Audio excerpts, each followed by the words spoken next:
There is two things that are hot in this video. One is the temperature, it's around 100 degrees. The other is this Barcelona red metallic 2021 Toyota Corolla. How hot is that?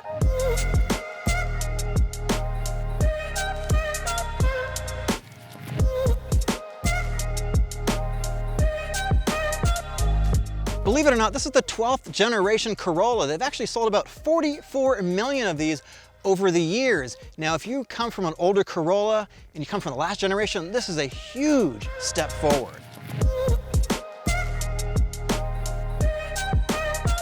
We need to talk about the styling for a second. So a lot of manufacturers are going with this big front grille, and Toyota is no exception to that. In fact, I think Toyota is leading with the big grills, but with this XSE package, you get this kind of blackout trim. I think it actually looks pretty decent in my opinion. And I do like the headlight treatment here too. You've got these headlights which kind of separate from the bodywork over here. They separate from the hood a little bit. You have LED marker lights, and these are LED headlights too.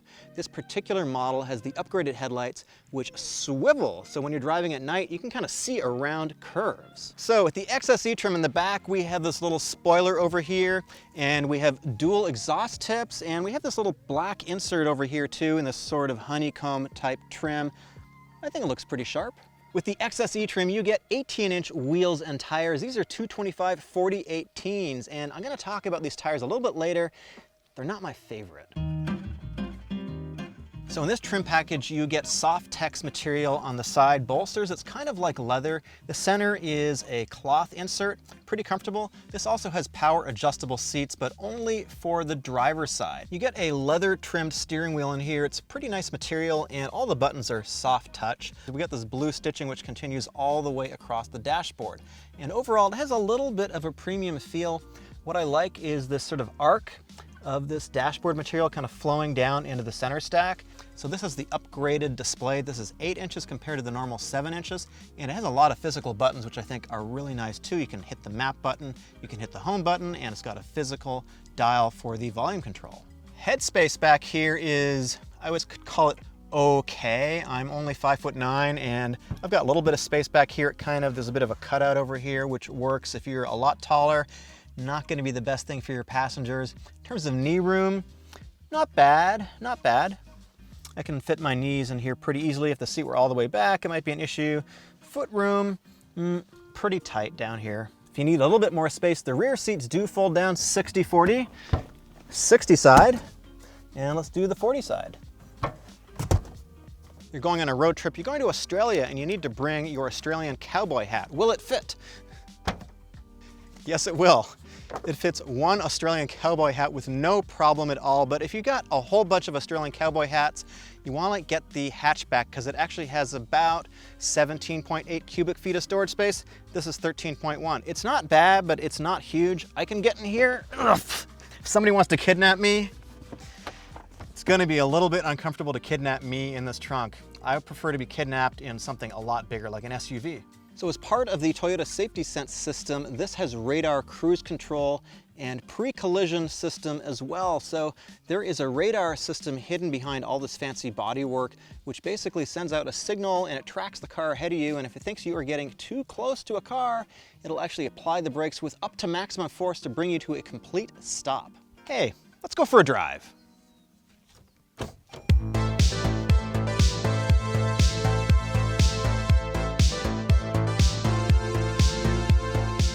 All right, taking off. Whew, full throttle, let's see what we got.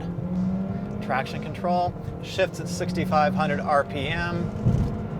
Doesn't sound bad. So when you give it full throttle, there's actually enough power to, get out of your own way, so to speak.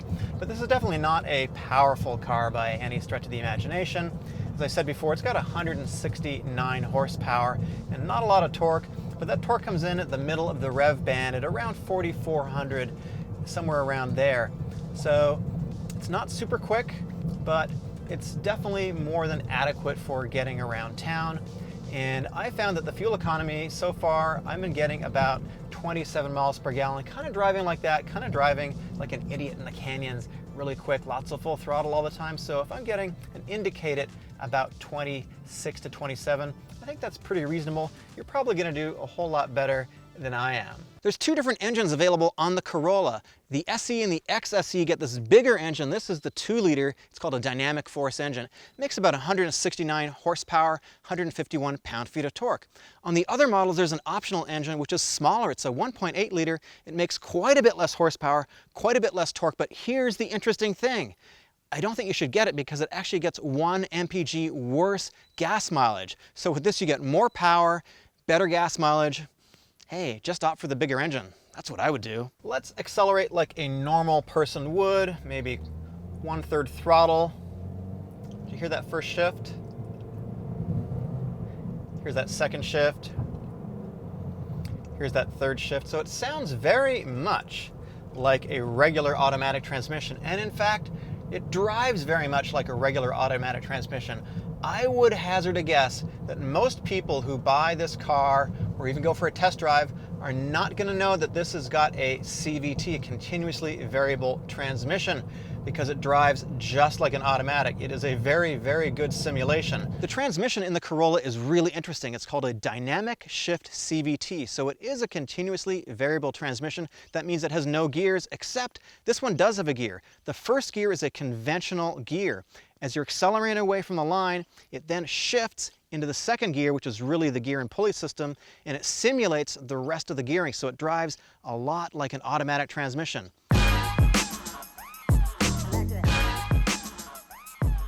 So the ride quality is pretty good. So let me explain. There's a difference between the XSE and the XLE, or anything with the L package, like LE versus SE. So L stands for luxury, at least that's the way I like to think of it. S is for sport. So this is the sportier suspension. And it is definitely firmer than anything on the LE side. So that said, it's definitely not a firm suspension. It's definitely not stiff, but the ride quality is pretty acceptable. But it is really, there's one problem with it, and that is these tires. These tires are all seasons. They're very hard. They've got a very high tread rating, so they're going to last a long time, but they give a lot of impact harshness into the cabin. That said, we've done the street driving portion. I think I'm going a little bit too slow. I like to drive my cars a little quickly, and I like to push them a little bit. So let's see what this thing can do in the canyons when we push it.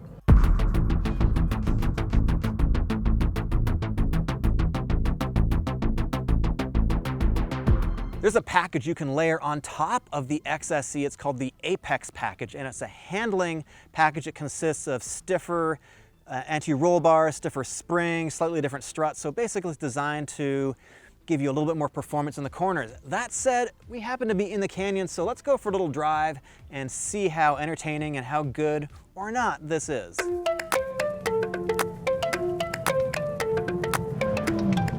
So the engine exhaust note is not the most inspiring by any means. And we do have some body roll here. We've got a lot of suspension movement, but that boils down to mostly the choice of the springs and the shocks. Brakes are adequate for this, although if you push it really hard, they're going to be not adequate. I like the overall dynamics of the car, though. This chassis feels really, really stiff. I really like it a lot. The steering could use a little bit more feedback. Definitely some understeer. Not a big surprise, though. These cars are all tuned for understeer so that you slow down when you start doing that.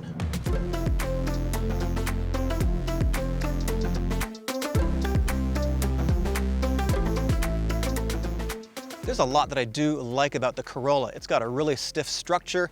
It drives pretty well. Dynamic force engine gives really good gas mileage. I've been getting 26, 27, driving like an idiot the way that I do. The cabin, the interior is pretty good, although it's not really up to Mazda 3 quality. I'd love to see Toyota take it to the next level.